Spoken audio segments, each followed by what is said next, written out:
चारा चोर, खजाना चोर, लालू यादव गद्दी चोर।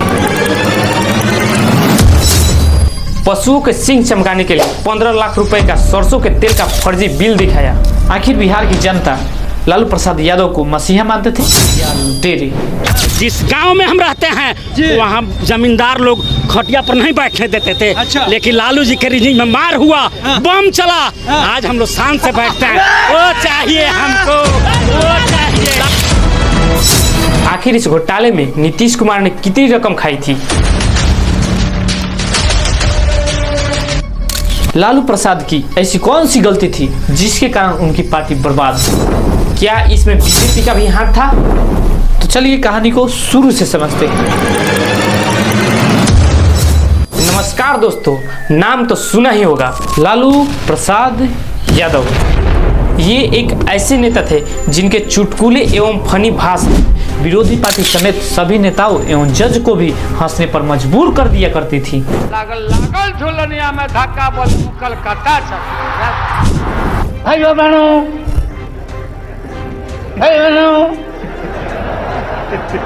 बिजली आई, बिजली मिली तो बिजली। अरे मोदी जी ठीक से बोलो नहीं तो नस फट जाएगा। यादव लोगों जब भैंस नहीं पटक सकी तो नरेंद्र मोदी पटक देगा। आखिर इस लालू प्रसाद यादव को ये राजनीतिक गद्दी विरासत में मिली थी या अपने संघर्ष के दम पर खड़ा किया था? तो चलिए हम इस बात को समझने के लिए चलते हैं 77 वर्ष पीछे की ओर। 1948 का समय था। बिहार के गोपालगंज जिले के फुलवरिया गांव में टूटी फूटी घरों में यादव जाति के कुंदन राय और मरचिया देवी रहते थे। ये पशु पालते थे और दूध बेचते थे। इन्हीं के घरों में 11 जून 1948 को एक लड़का का जन्म होता है जिसका नाम पड़ता है लालू प्रसाद यादव।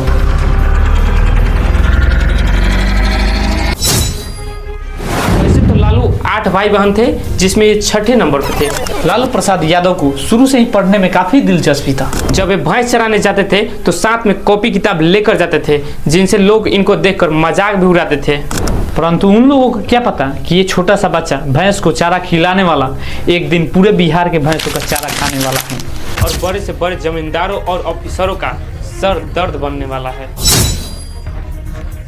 लालू के मामा यदुनंदन राय पटना के पशु चिकित्सा कॉलेज में दूध सप्लाई का काम करते थे और उसी के कैंपस में रहते थे। 1954 में उनके मामा लालू को अपने साथ पटना लाते हैं और पशु चिकित्सा कॉलेज के नजदीक मिलर हाई स्कूल में उनका एडमिशन करा देते हैं। किसी भी तरह यह ठेल ठाल के 3rd डिवीजन से पास हो जाते हैं। उसके बाद बड़े ही उत्साह के साथ 1966 में बिहार नेशनल कॉलेज में BA में पॉलिटिकल साइंस से एडमिशन ले लेते हैं। ये कॉलेज बहुत ही फेमस है क्योंकि इसी कॉलेज से जयप्रकाश नारायण और हमारे पलटू चाचा उर्फ नीतीश कुमार जी पढ़ाई किए थे। लालू जी को बोलने का स्टाइल शुरू से ही काफी यूनिक एवं फनी था, जिससे कभी भी कॉलेज में विवाद होता था तो लालू की आवाज को सुनने के लिए पूरी भीड़ उमड़ पड़ती थी। 50 करोड़, 70 करोड़, 90 करोड़, कितना चाहिए? BA की डिग्री कंप्लीट करने के बाद वे बिहार पुलिस की तैयारी करते हैं परंतु दौड़ में फेल हो जाते हैं। उसके बाद उनके मामा पशु चिकित्सा कॉलेज में उन्हें क्लर्क की नौकरी दिलवा देते हैं। उसके बाद 1973 में राबड़ी देवी से उनकी शादी हो जाती है। उसके बाद 1973 में ही वे जिस कॉलेज से BA पॉलिटिकल साइंस किए थे उस कॉलेज में स्टूडेंट्स इलेक्शन होना था और उस इलेक्शन में लालू को फर्जी तरीके से LLB में एडमिशन कराकर इलेक्शन लड़ा दिया जाता है।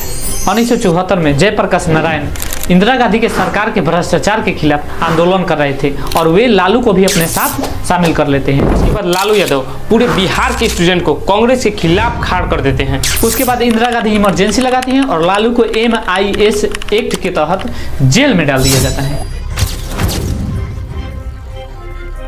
और ये जब बाहर निकलते हैं तो उसी समय जयप्रकाश नारायण अपनी जनता पार्टी बनाकर चुनाव लड़ रहे थे। उसके बाद लालू को भी इस पार्टी से एक टिकट मिलता है और वे जीतकर वहां के सांसद बन जाते हैं।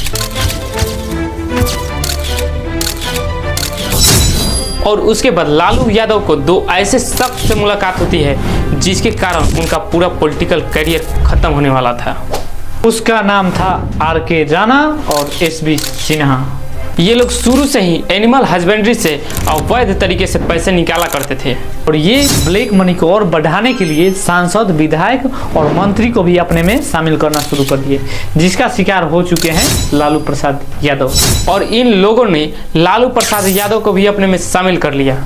ये सिलसिला कई दिनों तक चलता है और ये अपनी ब्लैक मनी को और बढ़ावा देने के लिए बहुत सारे विधायक को खरीद कर ये लोग लालू प्रसाद यादव को सीएम बना देते हैं। Lalu Prasad Yadav secures a resounding victory in the state elections, cementing his position as chief minister and reshaping the political landscape of the region with his charismatic leadership and appeal to the masses. जब Lalu Prasad Yadav CM बनते हैं तो ये कुछ ऐसे काम करते हैं कि ये गरीबों के लिए मसीहा बन जाते हैं, जैसे समाज में बराबरी का हक दिलाना, ऊंच नीच और छुआछूत मतभेद को मिटाना और चरवाहा स्कूलों का निर्माण करना और आईएएस आईपीएस से खैनी बनवाना और नीची कास्ट के लोगों को यह विश्वास दिलाना कि जब तक मैं सत्ता में हूं तब तक उन्हीं लोगों का शासन है। ये छोटे कास्ट के लोगों के साथ बहुत घोल मिल कर रहते थे, जिनसे ये छोटे कास्ट के लोग इनको भगवान के रूप में मानते थे। उसके बाद लालू प्रसाद यादव एक ऐसे घोटाला कर बैठते हैं जिसके कारण बिहार की पूरी सिस्टम बढ़ जाती है और उन्हें इस्तीफा देकर 5 साल के लिए जेल हो जाता है और उस घोटाले का नाम पड़ता है चारा घोटाला। चारा घोटाले पर इस वक्त की बड़ी खबर। दरअसल लालू यादव दोषी करार कर दिए गए हैं। 99 डोरंडा ट्रेजरी मामले में लालू यादव दोषी करार दिए गए हैं। चारा घोटाले के 5वें केस में लालू यादव दोषी करार हुए हैं।